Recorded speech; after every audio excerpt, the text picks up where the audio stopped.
Trying not to be that funny next time. And that's all. Great speech.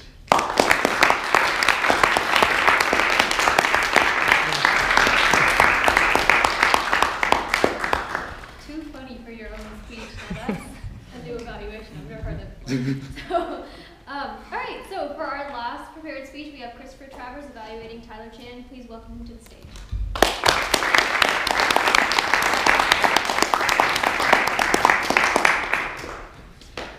Tyler Chan. I'm looking at this rest in peace photo right here on the screen. Tyler, you gave a hilarious speech. I'll say that right up front. Very funny, very well organized. And for those of you in the room, his goal was to give a speech that relies on visuals. And it's pretty clear he did that quite tactfully. So the 3 points were to select a speech that will allow you to use 2 or more visual aids. Great. Select visual aids that are appropriate for your message in the audience. I would say it was very appropriate. Display the visual aids correctly with ease and confidence.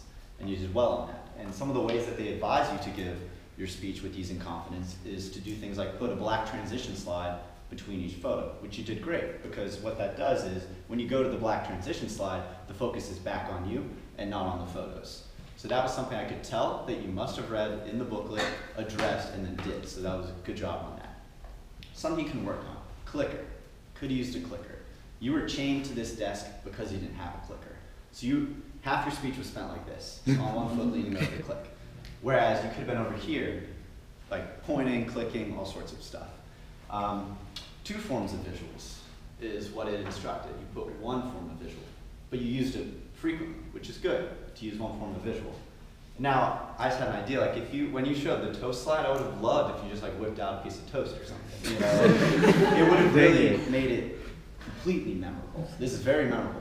Would have made it guaranteed memorable speech. Next year.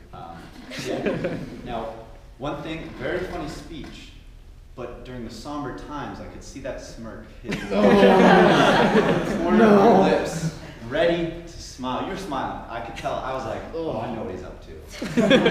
So when you opened up with the art, I could feel the tone. It was set well, but the smirk kind of gave you away. And I know you were building up for a great joke. It's been great, but be careful on that. Good. It's very memorable. You're very skillful in shifting the focus to an audience member, which is a tactic in giving speeches to open it up by shifting the energy right off of you onto someone in the audience. I forget, someone did that really well earlier, where they just pointed someone out right off that. Alex might have with our new guest. Right away, Alex took the pain and the pressure, threw it off, and then he was able to build confidence on that and go with it. Tyler did that in his whole speech, so that was great. Now, I would have loved to have seen at speech 9, I think this is speech 9. At speech 9, there are certain things that I didn't see in this speech, such as movement, such as confidence, such as eye contact. Things like that are kind of expected by speech 9. So, all in all, great speech, very funny, very memorable, and I have faith that you'll improve on it in the future.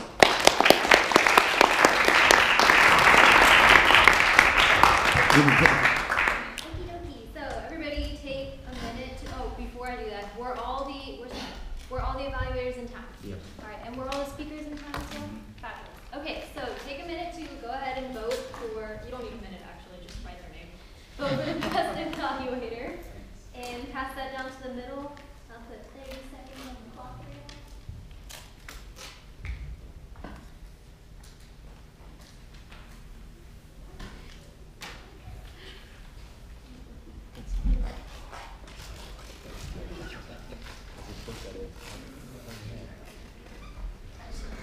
It's gonna make you smile. There's a sad face. Don't smile.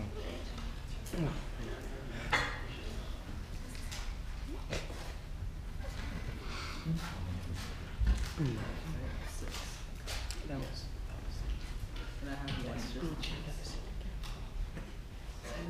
All right, a couple more seconds. So if you haven't already, scribble down a name and pass it down to the middle for Fahim to collect. And without further ado, the best part, table topics. So I also want to just point out that no one has been using the word. Guys, use the word. Faith, come on, it's not that hard. Like, it should be easy to learn. So, without further ado, we'll have Zack Varghese, our topics master, come to the stage for table topics. Yeah.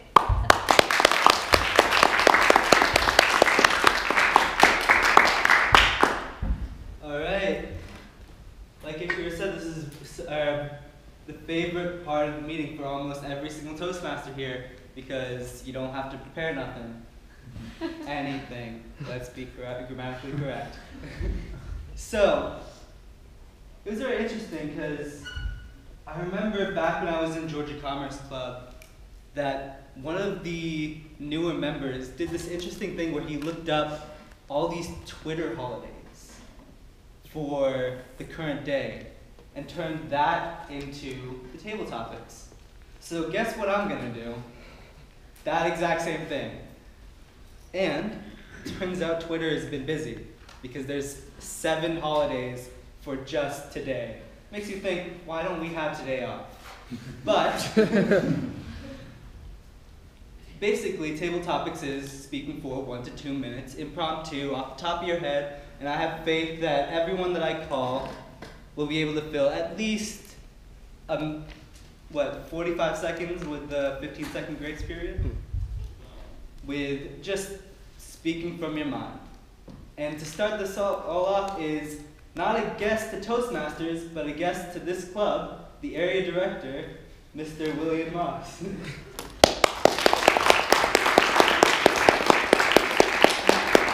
Sorry, the question that I have for you, we got to read it out first. I promise I'll do that for the other ones. Is today's National Golfer Day. Tell me an experience that you would describe as a hole-in-one.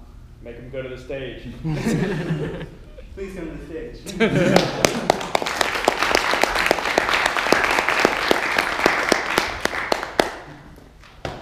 National Golfer Day. Gosh, I live right next to a golf club, the Athens Country Club. When it was previously arranged, they used to have a driving range where they would try and hit my house to golf. I really do not like golf very much at all. The number of divots and things hit on my car and truck and so forth, not very good.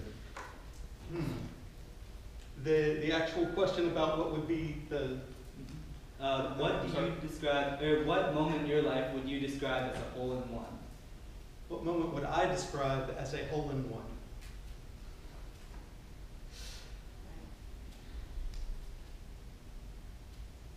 That is a difficult. You'll have to take it on faith that my previous relationship was not all that great. I think the hole-in-one was when I actually got to drive the truck up to Canada to take them up there and drop them off and never see that person again. So that would have been the best hole-in-one I had. I didn't even have to renew my passport. It was just perfect. It was one it was one perfect opportunity, and I can't say that I've had quite that set of circumstances again.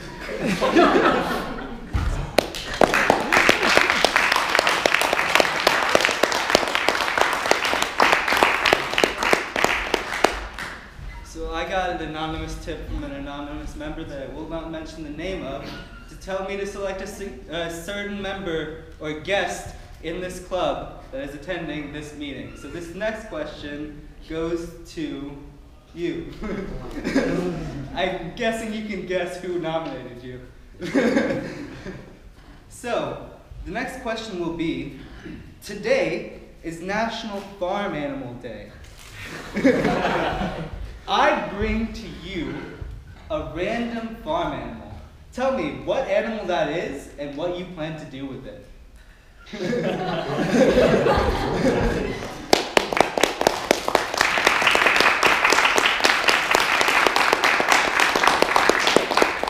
Good evening, everyone. My name is Iqra. I am a guest, and the question is, what I would do with a farm animal, and which one it would be specifically. Since I am a gym enthusiast and I work out every single day, capping out my protein intake at 220 grams, I would possibly have a chicken, cut it up, grill it, and have 3 of them. And with why I chose 3, because each chicken breast itself would equal 32 grams of protein, and having 3, I would have one for tonight and the rest for the rest of the week, and it would just fill me up completely. And this is the farm animal I would choose.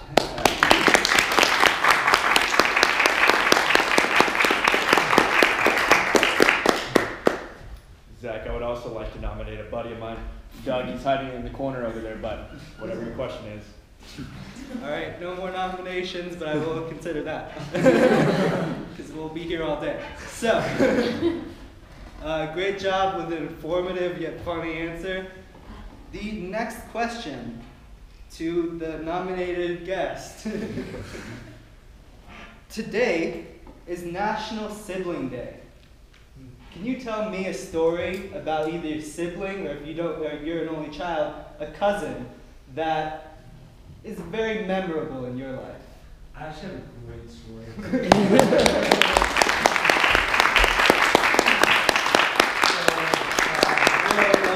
My name is Doug Legg, and I do have 2 sisters, one older, one younger, but I'm going to tell my story on my 2 cousins because it is one of my favorite family stories ever. So, growing up, I was a Boy Scout, so I got into tying knots, and I got pretty good at it. So one day my cousins were coming over, and I had a little 50cc dirt bike, and they've been fighting over who's going to get to ride it all day long.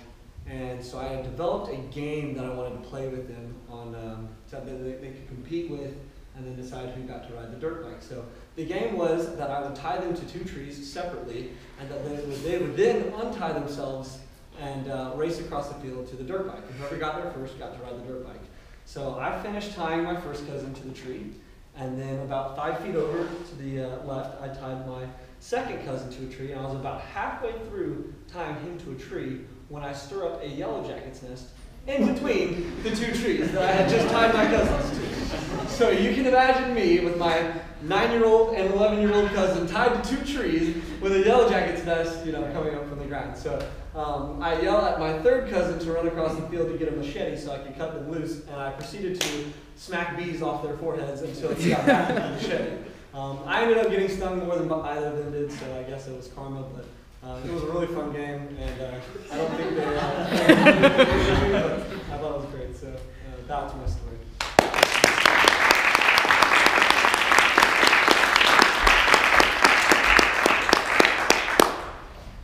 I'm going to remember that one. So, our next holiday is Encourage Young Writers Day.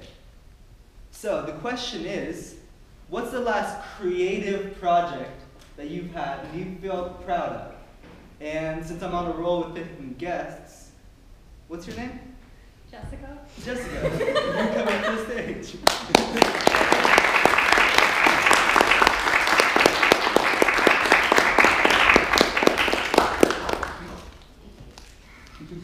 I'm just going to first apologize with my dress. I wasn't told that there was, in fact, a requirement or anything like that. Thanks, Fahim. Thanks, Alex. So sweet of y'all. I'm really happy about it. So I remember trying to see my story was about creative writing or creative projects in general. Yeah. Oh, goody. Well, I'm actually in graphic design class because I'm a PR major. And that's just lovely because I've never worked with anything related to that. I'm not a creative person, I would originally say. I don't like Macs. I don't like Apple. I don't like anything involving any of it.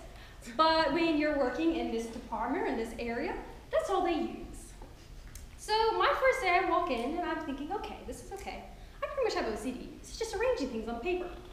Which was great, until I accidentally deleted one thing and then moved the other one too far to the left. And then suddenly my entire window disappeared and I couldn't find anything, and my teacher's looking at me as if I've entirely lost my mind because evidently I'm the only child that doesn't use Apple. But it was fine, it's all good. I turned my first project. It's actually a pretty good grade. I get a 91, something in the area on a resume. That's great, nice professional looking resume, good at that. The next project comes, it's a magazine cover. Oh, goody. pictures, colors. I have to get the margins completely correct. Deleted the first few margins. It was great. So I get this thing turned in, and it was lovely. Had it beautiful, printed out, and it was purple. Yeah, somehow I'd accidentally changed the color setting and turned the entire picture purple. But I'd like to say that it's okay, because I learned a lot.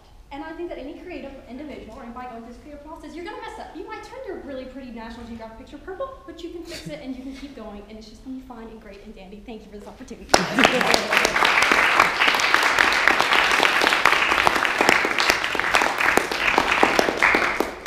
Great job. Oh yeah. All right, I'll get on that during the next speech. The next holiday, tons, is Salvation Army Founders Day. So, my question is, when's the last time, or what's a story of the last time you were charitable, or someone else was a good Samaritan to you?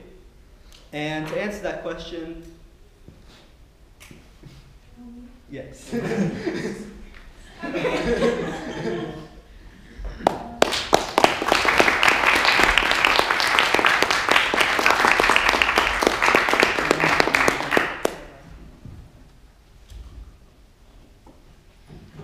Okay, the last time I was charitable, I had to attend a conference for a particular thing that I will not mention, and it was a really long conference, and it took forever.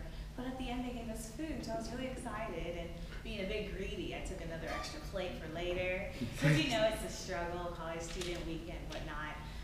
So on my way back, it was cold and it was evening, and I happened upon a friend, and she's like, "Hey, how are you doing?" I'm like, "Good." And you know, I told her how I was at a conference and it took forever, and I'm on my way back, and she saw that I had 2 plates of food. She's like, "Hey, you want to give me some?" I'm like, "No, not really.